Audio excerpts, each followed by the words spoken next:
Thank you. It's a delightful and an honor for me to be here with you this afternoon. But I don't know where you got all that information. Do you believe it?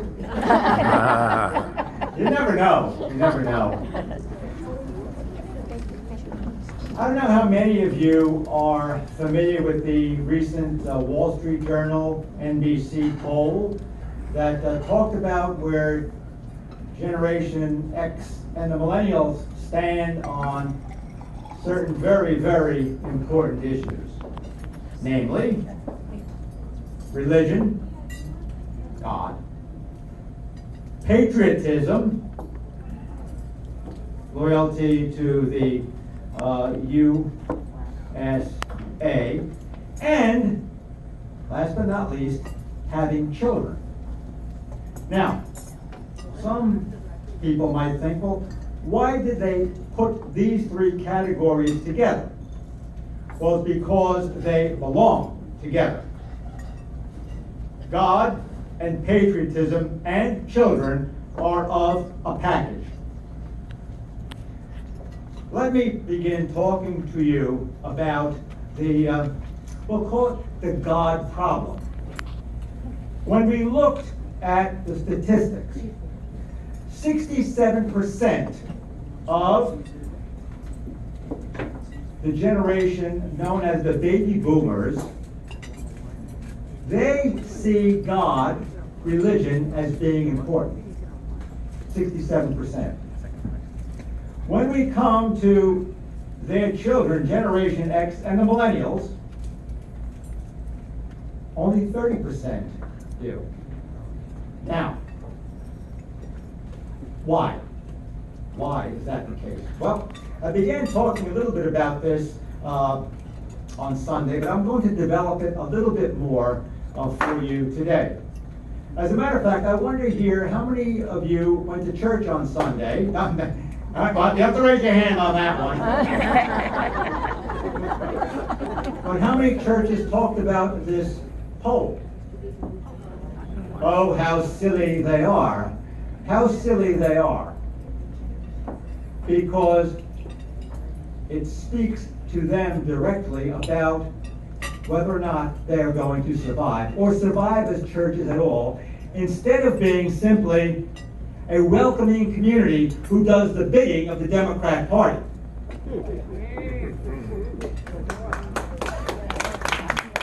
Okay, what do I mean? What do I mean by this? Where did the change take place regarding people's attitude toward God, religion, country, and children? Some of you might be very familiar with Dr. Spock. Not Mr. Spock from Star Trek, Dr. Benjamin Spock. Dr. Spock began writing books about raising children back, I suppose, late 40s, early 50s, and the baby boomers began to be raised on that philosophy, psychology, trash. That's better, yeah, trash. Because why? It said that child rearing should be child-centered. In other words, he encouraged parents to be flexible in rearing their children. He encouraged parents to be understanding toward their children. And so what we have then is parents who should have been the legitimate authority in the home, the legitimate authority in the life of their children. You remember the old saying, Daddy, why should I do that? Because I'm your father and I'm telling you to do that. And there was great wisdom in that. There was no little child, there was no teenager who knows better than his or her parents. And so you have now a turnover in authority from adult to child. From adult to child. And the parameters then become very wide. Because if you give a child enough room, they're going to end up in a lot of trouble. Not just immediately, but for the rest of their lives, because there are then no rules and regulations except those in our society, and children begin at a very, very young age. And the answer to all that is help them to be protected from getting pregnant. And they hand out all kinds of information about prophylactics in the public school system. So, children begin to make their own choices. There is no morality. Parents are stupid. The best thing the schools can do is try to protect them from, perhaps, behavior that might cause some problem for them, some inconvenience for them, like having a child. So you have to begin by what? You have to knock God out of the picture, and that's what's happened in our secular society. God is being knocked out of the picture. We see it with the schools, but now if you've been following what's been going on in the Democrat Party, they're also beginning to say, we are the party that represents the nuns, not the N-U-N-S, the nuns, N-O-N-E-S, those who have no faith. And we have to put forward a secular agenda. And you remember, back in 2012, at their convention, it was proposed that God be taken out of the platform. People began to boo, and they put God back in the platform, but I guarantee you, either this election or the next, God will be taken out of the platform, for sure. Because things have changed. In a very short period of time, things have changed. And so what they say is, the Democrat Party is a secular party. Secular party. And we use reason and science. Reason and science. Well, the last time I remember that being so successful was at the French Revolution, when God was thrown out of France, and the statue of Lady Reason was put on the great altar of Notre Dame Cathedral. And look at the bloodbath that ensued after that. The communists had tried the same thing. Go to history books about the Soviet Union. They had to get rid of God. They had to get rid of God. And once you get rid of God, what also happens is human life becomes cheap. Human life becomes cheap. And you could do whatever you want with human beings, because it's for the good of society, and human life then becomes plastic. You could mold human beings according to the image of the elites. And they're the elites up here, and everybody else on the bottom, they are simply their charge to form the way they want to form. And they become expendable. Look at the millions of people that were exterminated in Russia, in China, and in the communist countries today, still in China. Thousands of people are imprisoned and killed because they're deemed a threat to the reason of the elites. The reason of the elites. And when you look at science, I have to ask you this. Whose science is it? Anybody can say I'm a reasonable person, but start off with one wrong premise. One wrong premise, that's all you need. And everything follows logically from that. That is what the Nazis did. One wrong premise and everything else was logical. You can get rid of anybody that is against our regime. Okay, now what about science? Oh, we base our position on scientific facts. Scientific facts. You ever hear of global warming? Whose science is it? God. There's nothing there that I have seen that says this is a scientific fact. That carbon that is being produced by factories in America, India, China, they're the greatest abusers. India and China, the greatest abusers. All of a sudden now, global warming. That's accepted by everybody. And if you don't accept it, you're a bad person. Oh, you're a very bad person. You become an enemy of the human race because you don't accept global warming. It's cyclic, folks. It's cyclic. But why do they push it? It's to get everybody on the same page. And it's leading toward a one-world government. Why is Donald Trump so offensive? I'll tell you why Donald Trump is so offensive. because he is a nationalist, which is not a bad term at all. He loves America and doesn't want America to end up like England trying to get out of Brexit. Trying to get out of Brexit after all the British have gone through their whole history from the Magna Carta for their freedom, for their rights, to give their rights over to some unelected officials that operate from Brussels. Who's kidding whom? Who's kidding whom? God has to go. God has to go. Because God talks about human rights. God talks about human dignity. God talks about people made in His image and likeness.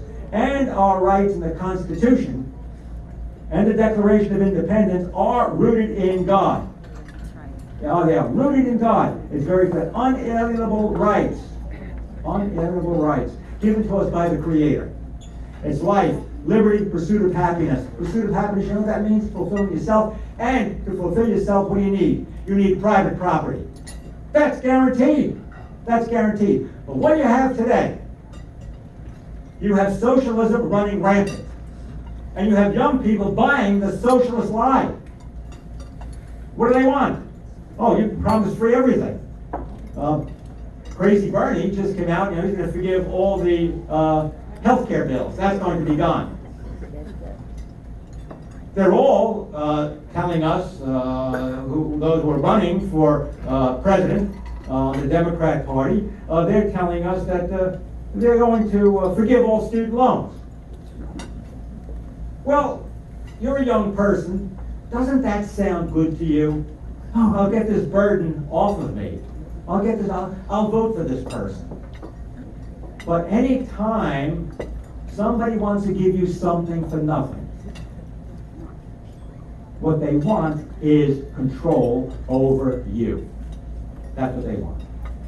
Now, the next area is patriotism, and it dovetails right in. Patriotism. There is a low number of these Generation X and Millennials who no longer feel patriotism is important. And they feel no love, great love. Patriotism means that you love your country. I can remember, even as a school child, standing in the schoolyard saying the Pledge of Allegiance and hearing about the great things that America did and the great things that America does and how America saved Western Europe. I remember hearing that. My father would talk about that. He talked about when the Allies went in and saved France and saved Britain. Unfortunately, a lot of those people in Western Europe forget about that. I was over in France a couple of years back, and one of the gentlemen, a Frenchman, came over to me. I was part of a study group, and he said to me, I want you to know we will always appreciate what America has done for us, despite what you hear on television. Amen. I was in Vietnam a couple of weeks ago. You know what the Vietnamese told me? They said, we love America. America is our friend. And we love Donald Trump. I said, so shocked. I said, if I went to the other side of the world, I'd hear a different story. I said, well, islands in the China Sea. And Donald Trump stands up to them. It's about time a president of the United States stands up to a totalitarian regime, because that's what it is. Yeah.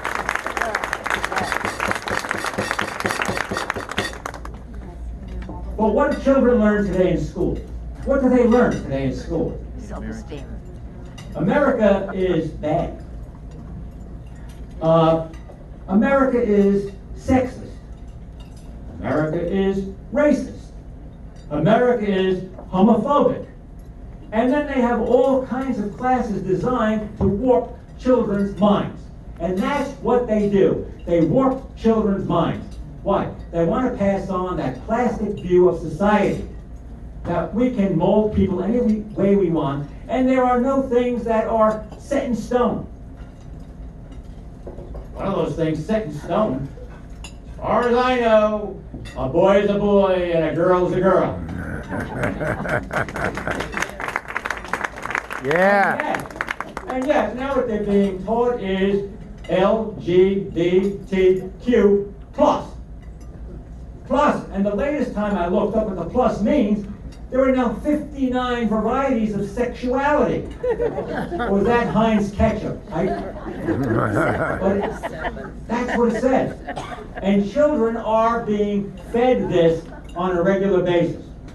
New York Times over the last couple of weeks running articles about America was discovered in 1622.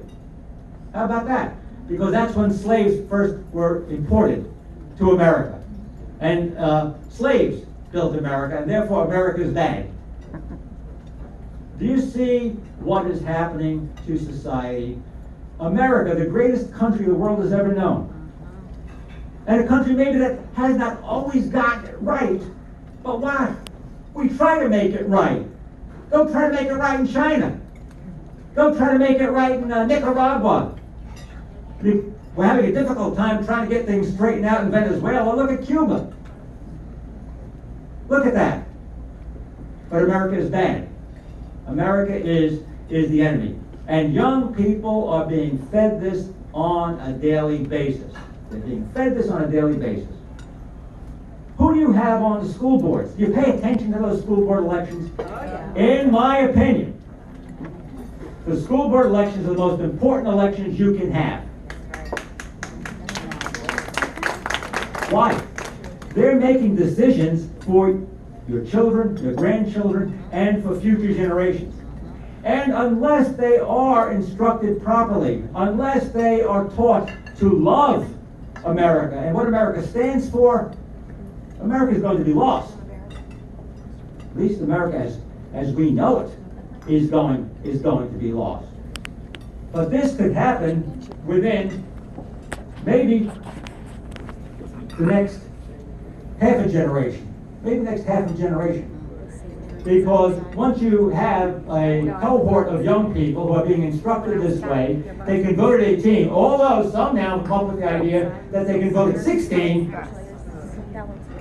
This can happen more quickly than you think. There is no way, and you can quote me on this, and I hope the Naples Daily News picks this up, but they won't. I don't think they like me. There is no way that a 16-year-old could make a good decision as to who should be the president of the United States. Or any office, as a matter of fact. I'm not even sure about the 18-year-olds. I'm not even sure about that. But as the kids say, let's get real. A 16-year-old, why?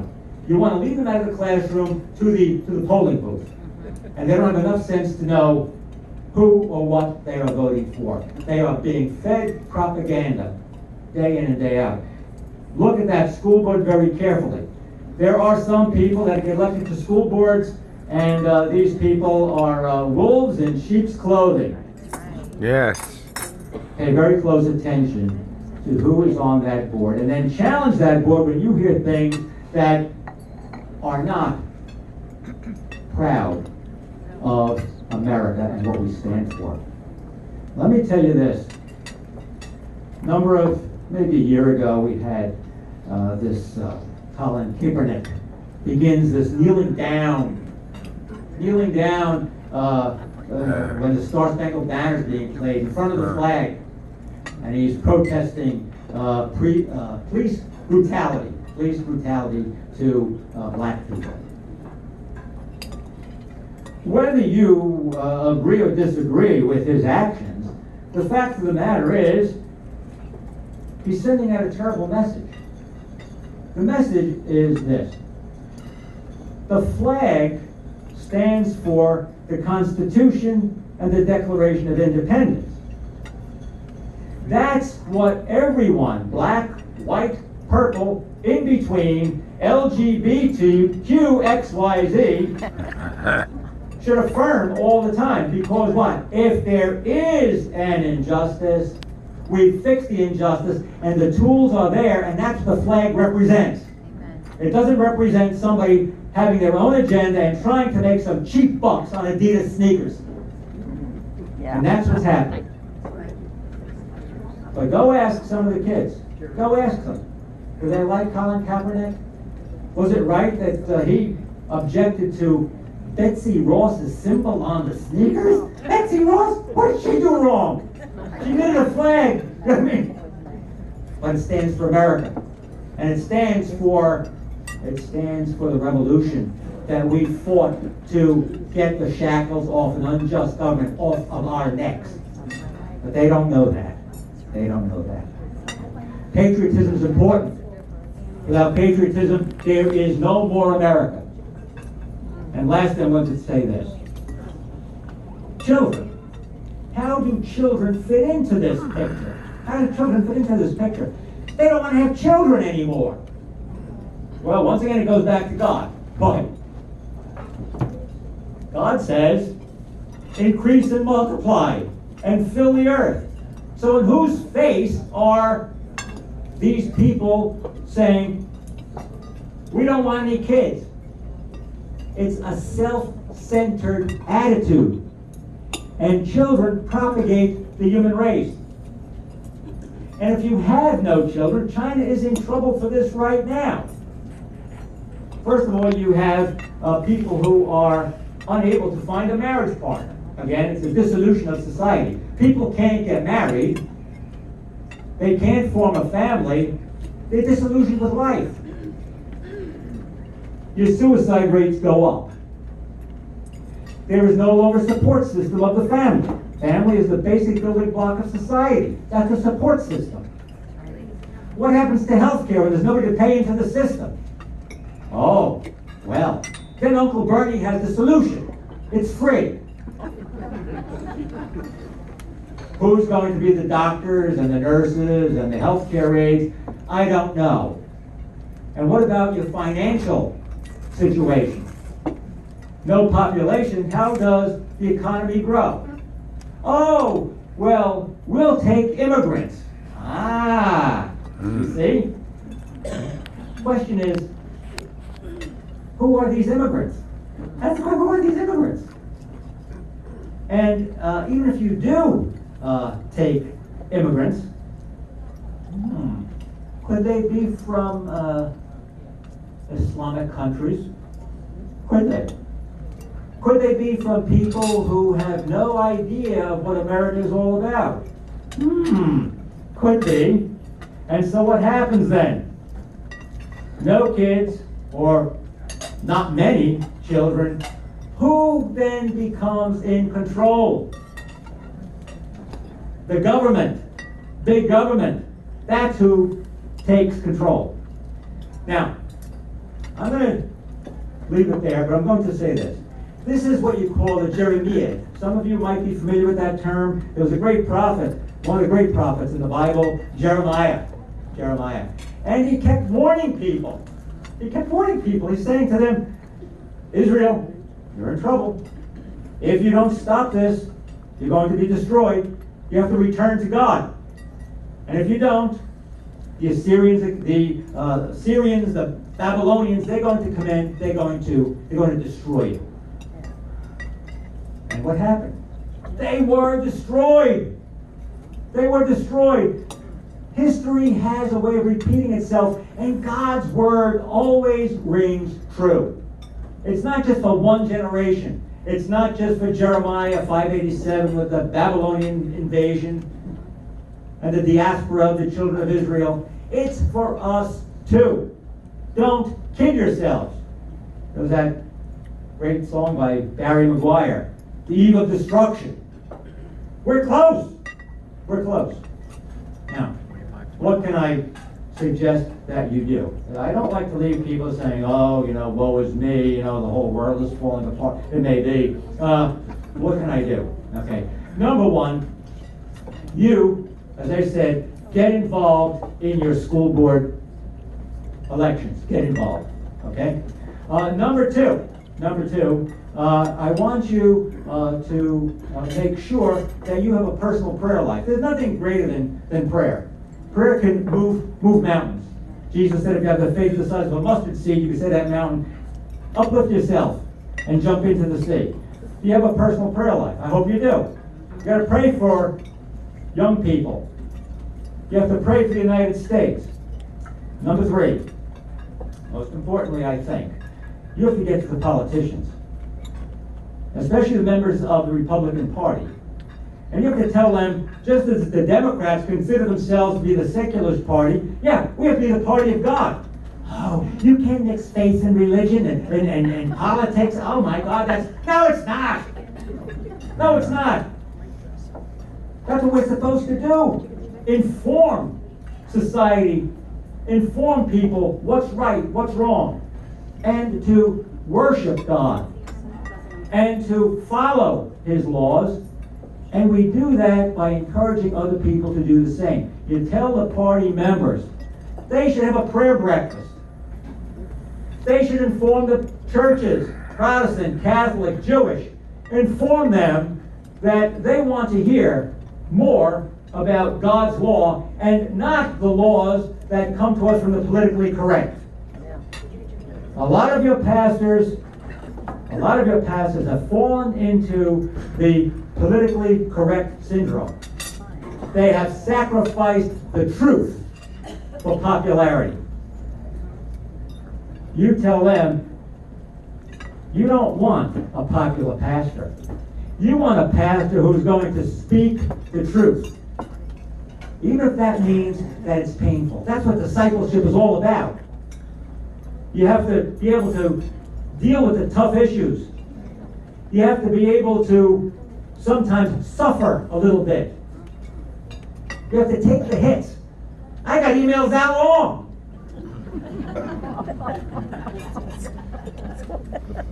I don't answer to somebody standing, sitting behind a computer, typing up emails, telling me how bad I am. I'm not going to waste my time answering that stuff. I have to answer to God. Tell your pastors they have to answer to God. And I hope today you will make it your mission to speak the truth to power. God love you. All right.